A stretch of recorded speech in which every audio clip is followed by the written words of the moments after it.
Oluvannyuma lw'okubinuka amasajja olunaku lw'eggulu, abalamazi abasinga tubasanze bali mu kutetenkanya kiwanga mu ngalo nga n'abamu olwaleero lwe bafunye akabembeekereza olw'abantu ababadde abayitirivu. Ate abalala leero lwe bafunye akakisa okwesenera ku mazzi agagambibwa nti gabeeramu omukisa kubanga eggulo abantu tebabaganyizza nga n'ebyokwerinda byabadde by'amaanyi ku nnyanja eno.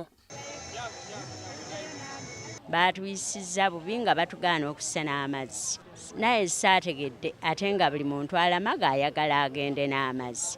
Naye ng'abaserikale tebatukkiriza kusena amazzi. Era kyekyandeetedde okusula nsobole okufuna enkeera amazzi. Ate bo abataafunye mukisa kulambula kiggwa kino, obudde oluvuddeko eddiba ne batandika okukitalaaga mu buli kasonda anti bagamba okutambula okulaba okudda kunyumya.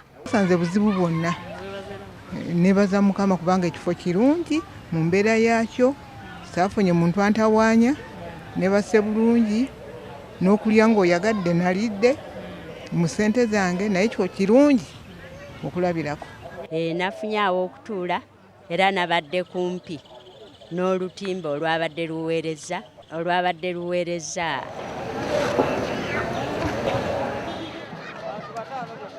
Wadde ng'abamu bali mu kulambula, ate bo abalala bali mu kusibako migugu gyabwe basobole okudda ewaabwe.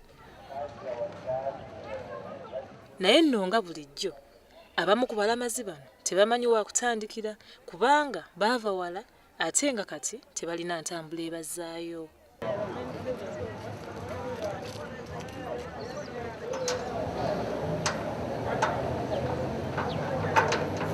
Bo ab'ebyokwerinda bakyali bulindaala okulaba nga tewali atabangula mbeera okutuusa nga abalamazi bonna baweddewo ku kifo kino. Abasuubuzi abamu bali mu kusagambiza nga bwe beekoledde ku nsimbi ate bannaabwe abamu bali mu nnaku ey'ekitalo olw'ebintu byabwe okugaana okutambula nga bwe babadde basuubira.